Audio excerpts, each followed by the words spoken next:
blood. 10 pints of life force coursing through systems of the human body. Skeletal system. Bones.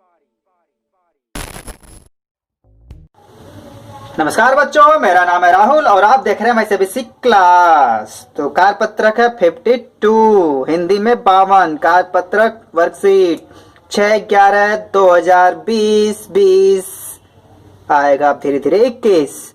तो कक्षा 9 विषय विज्ञान, topic कौन सा है? यहाँ पे है उत्तक, अध्याय 6 चल रहा है। संयोजी उत्तक के बारे में पढ़ेंगे। तो इसे शुरू करने से पहले हमने क्या क्या पढ़ा था, हर बार तो वर्कशीट थोड़ी दिखाएंगे। वर्कशीट देखने के लिए पिछली वीडियो देख लीजिएगा, वर्कशीट 51, उसमें मैंने सारी वर्कशीट पिछली दिखा रखी है। तो इसको चलाने से पहले बस मैं आपका सपोर्ट मटेरियल की सहायता लूंगा जो आप सभी के पास है। फोन थोड़ा सा साइड में रखिए, आप ये सब भी देख सकते हैं। सहायक सामग्री 2020 की कक्षा 9वीं विज्ञान निशुल्क वितरण हेतु पैसे लिए जाओगे तो आपको पता है ना।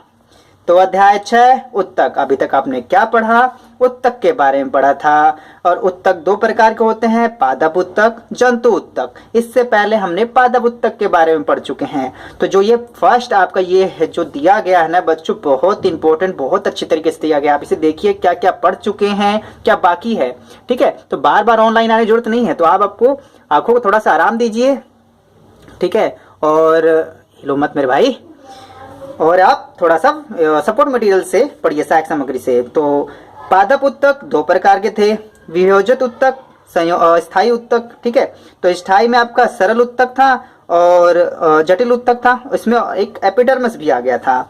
विभजोतक उत्तक ये 4 प्रकार के थे, प्राथमिक विभजोतक, शीर्ष विभजोतक, पार्श्व विभजोतक, अंतर्विष्टि विभजोतक, ये हम सब पढ़ चुके हैं। सरल स्थायी उत्तक, जटिल स्थायी उत्तक, एपिडर्मिस भी हम पढ़ चुके हैं।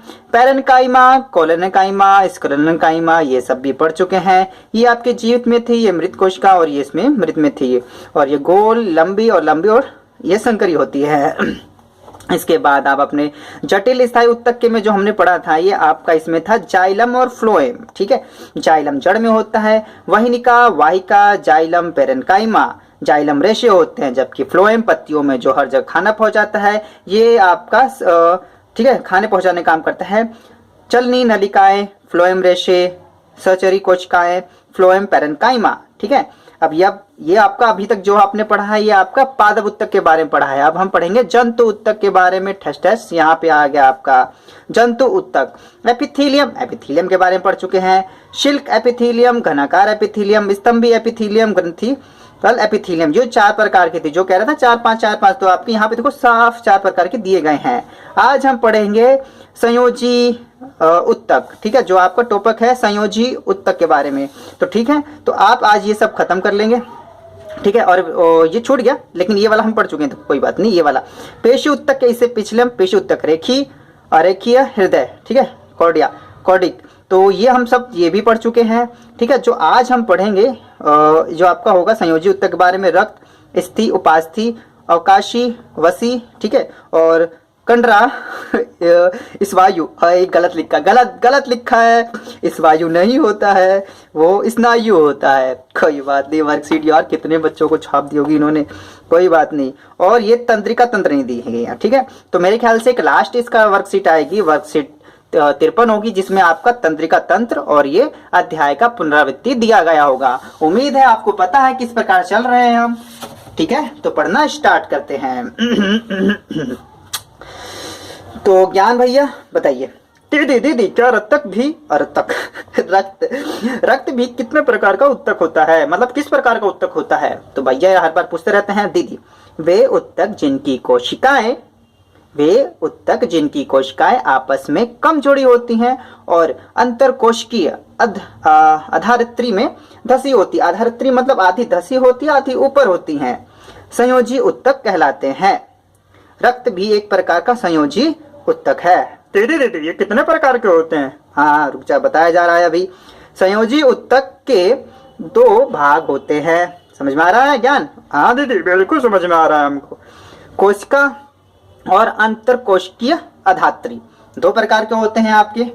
ठीक है, अधात्री कभी जेली की तरह तो कभी तरल, सघन या कठोर हो सकती है। याद रखना, अधात्री कभी जेली की तरह तो कभी सघन, तरल या कठोर हो सकती है। अधात्री की प्रकृति विशिष्ट संयोजी उत्तक के कार्य के अनुसार होती है। मतलब जो इसके इस प्रकार अलग अलग उत्तक होते हैं उसके प्रकार से अधात्री उत्तक आपके होते हैं। कठोर, सघन और तरल होते हैं आपके विभिन्न प्रकार के संयोजी उत्तक। संयोजी उत्तक रक्त, अस्थि, उपास्थि, स्नायु, कंडरा, areolar, वसामय।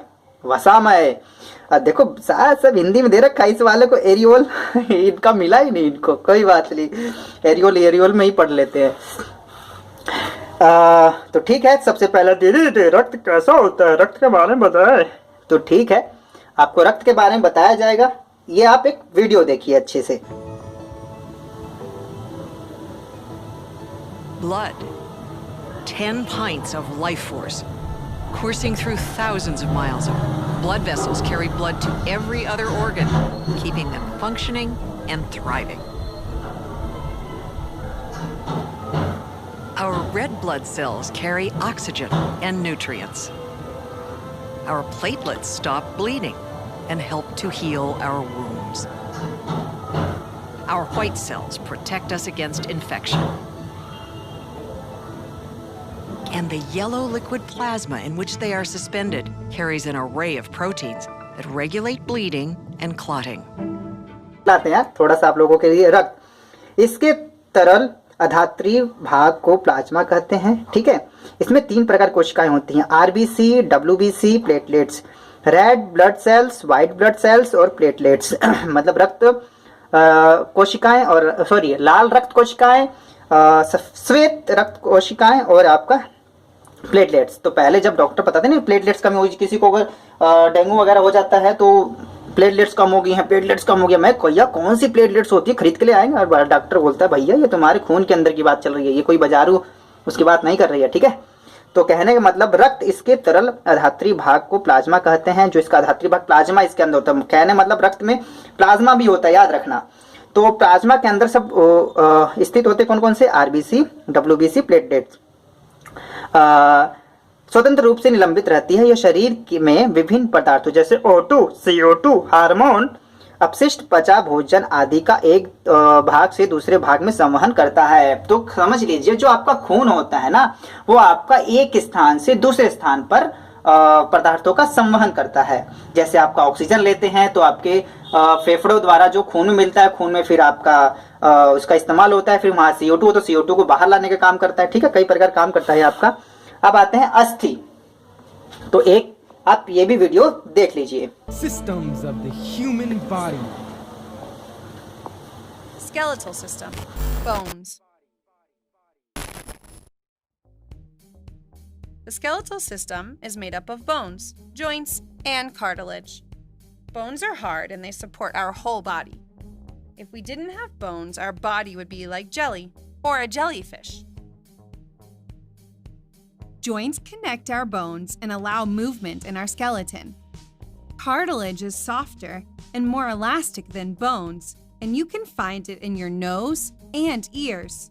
The muscular system and skeletal system make our locomotor system. We have more than 200 bones, like our skull, spinal cord,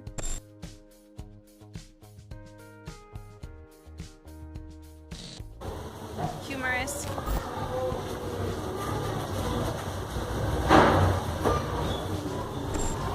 ribs. उम्मीद है ये वीडियो देखकर आपको काफी अच्छा लगा होगा। अरे क्या करे यार, इंग्लिश में ही मिलती है, हिंदी में मिलती ही नहीं है। मैंने पहले कह रहा हूँ हिंदी वाले को बहुत समस्या आती है, इसी वजह से मैं हिंदी वाले पे ही फोकस करता रहूंगा। और आगे अगर कुछ हो जाएगा ना तो सब कुछ जो एनिमेशन है हिंदी में बनवाऊंगा मैं, सबसे देख लेना, हिंदी वालों के लिए मौज कराएंगे हम। तो अस्थि यह एक मजबूत और कठोर उत्तक है। इसकी अधात्री कैल्शियम तथा फास्फोरस की वजह से कठोर होती है। क्या होते हैं, कैल्शियम होता है और फास्फोरस होता है। इसकी कोशिकाएं धसी होती हैं। यह उत्तक पंजर का निर्माण कर शरीर को आकार प्रदान करता है। यह मांसपेशियों और शरीर के मुख्य अंगों को सहारा देता है। जैसे यहाँ पे देखो, ये आपके अस्थि दिखा दी गई है, यही आपका ठोस जो हड्डियां होती ना, अगर अस्थियां भूल जाओ, अस्थियों का विसर्जन कराने जा रहे हैं तो अस्थियों का मतलब हड्डियां। ओके, हड्डियों का विसर्जन कराने जा रहे हैं, कोई नहीं बोलता, मारने लग जाए, हड्डियां बोल देंगे तो अस्थियां बोलते हैं। तो ठीक है, अगला है उपास्थि। ये आपका समझ लो, अस्थि मतलब उपास्थि। उपास्थि जो आपकी ये दो हड्डियां हैं, घुटनों की हड्डियां दिखाई गई, जो हड्डियां हैं और इसके बीच में जो जगह थोड़े थोड़े जगह होती है, यहीं पे आपका रबर टाइप का होता है, ये आपका उपास्थि कहलाता है। इसकी ठोस अधारात्रि प्रोटीन और शर्करा की बनी होती है।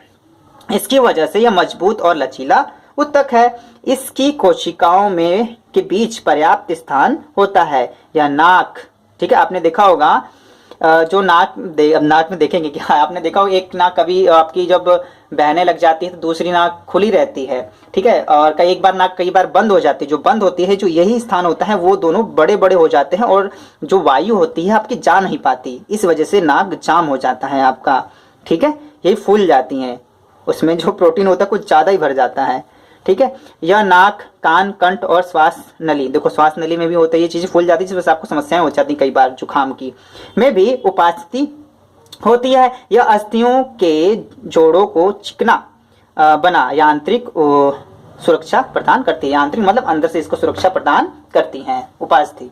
अब पढ़ेंगे आपका स्नायु व कंडरा। कंडरा ये रेशेदार उत्तक होते हैं। स्नायु में बहुत कम अधात्री होती है, मतलब कम होगी यार, ये तो थोड़ा से आपका रबर टाइप का होता है ये आपका। यह बहुत लचीला एवं मजबूत उत्तक है जो दो अस्थियों को आपस में जोड़ता है। देखो ये आपका जो स्नायु है और इस कंडरा है, देखो दो अस्थियां हैं आपको आपस में जोड़ रहा है, ठीक है, ये आपकी स्नायु है, कंडरा है आपका। कंडरा मजबूत तथा कम लचीला होता है। यह मांसपेशियों को अस्थियों से जोड़ता है, मांसपेशियों को अस्थियों से जोड़ता है और दो अस्थियों के बीच में जो पाया जाता है वो आपका स्नायु होता है, ठीक। एरियोल उत्तक, अब तो इसे इंग्लिश में लिख लेते हैं टिश्यू, क्या दिक्कत था, एरियोल टिश्यू लिख लेते इसे भी है, कोई बात नहीं। यह अंगों के भीतर की खाली जगह को भरता है। तो भैया मकान है हमारे अंदर, कुछ जगह खाली जगह है तो एरियोल उसे आके भर देते हैं, फेविकोल लगा के उसे भर दिया जाता है। आंतरिक अंगों को सहारा प्रदान कराता है। यह त्वचा और मांसपेशियों के बीच रक्त नलिका के चारों ओर तथा अस्थि मज्जा, मज्जा है कोई मांजा मांजा नहीं है, अस्थि मज्जा में पाया जाता है, ठीक है। तो ये आपका था, ठीक है, तो काफी मुश्किल नहीं है आपकी, काफी इजी है, ठीक है, आप इसके चित्र के माध्यम से भी समझ सकते हैं। यह रक्त है, ठीक है, इसमें प्लाज्मा है आपका, या प्लेटलेट्स, आरबीसी, डब्ल्यूबीसी, ठीक है, और MCC, my CBC class. Okay, is that clear? Okay okay. और एक तो लास्ट में छूट गया यार, वसामय उत्तक। यह शरीर में वसा का संग्रह करता है। इसकी कोशिकाएं वसा की गोलिकाओं से भरी होती हैं। यह त्वचा के नीचे आंतरिक अंगों के बीच पाया जाता है, जो उसमें कुचालक का भी कार्य करता है। अभी तक ये पेपर में अभी तक आया नहीं है, ये कौन सा, वसामय उत्तक, ठीक है, लेकिन ठीक है, टॉपिक है तो आपको पढ़ना तो पड़ेगा ही पड़ेगा, ठीक है।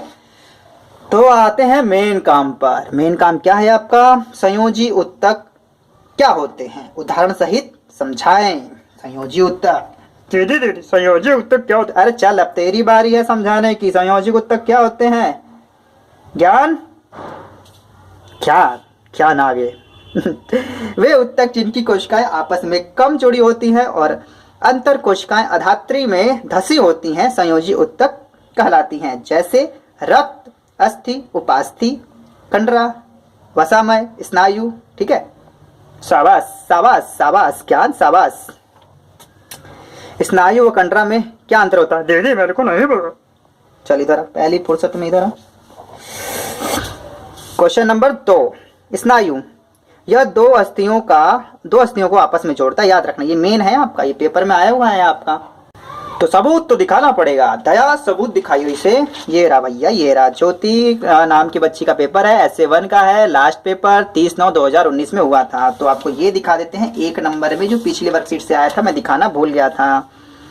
तो ये तो हो गया था, ये हो गया था। अरे ये रहा, निम्न में से ऐच्छिक पेशी का एक उदाहरण है।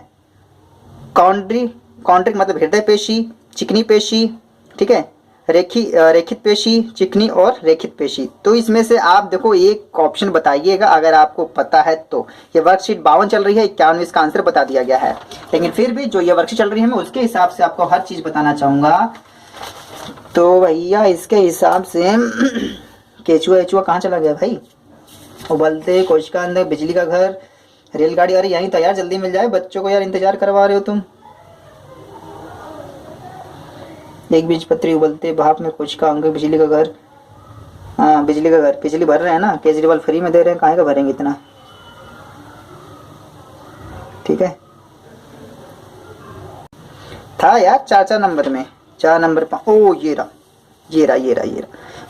रहा बहुत इंपॉर्टेंट। 5 नंबर में तंत्रिका कोशिका स्वच्छ नामांकित चित्र बनाइए। देखो वही मैं कह रहा था, ये वाला भी आएगा तो बाद में दिखा दूंगा। ये देखो ये रहा तंत्रिका तंत्र, अभी आपका आया नहीं, अभी पढ़ेंगे अभी इसके बारे में, नेक्स्ट वर्कशीट में आएगा, सीधे 5 नंबर में है।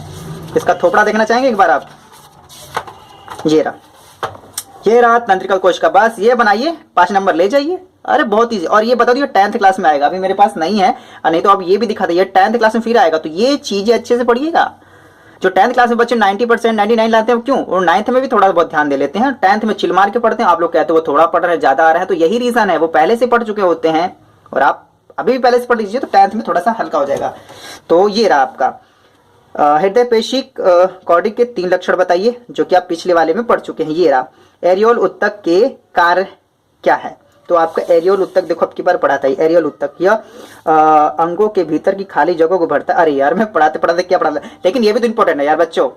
अब मेरा टारगेट ये नहीं कि वर्कशीट करा दिया बात खत्म, आपको पेपर भी देना होगा, ये मुझे भली बात ही पता और आपको भी पता, पेपर तो होंगे ही होंगे। अगर ये आप ये समझ लीजिए आप 10th क्लास में दोबारा से फ्री अगर आपका आ गया तो क्या करोगे आप? अभी तो 9th क्लास में सोचोगे किसी तरह निकल जाएंगे, लेकिन 10th क्लास में दोबारा आएगा, ये समझ लो। मैं 9th और 10th पढ़ाता हूँ और मुझे इस बारे में पता है।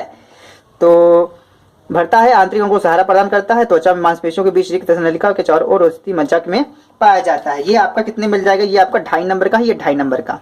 ठीक है, बाकी तो मैं आपके साथ के साथ दिखाता रहता हूँ। ठीक है, तो चलिए आगे पढ़ते हैं।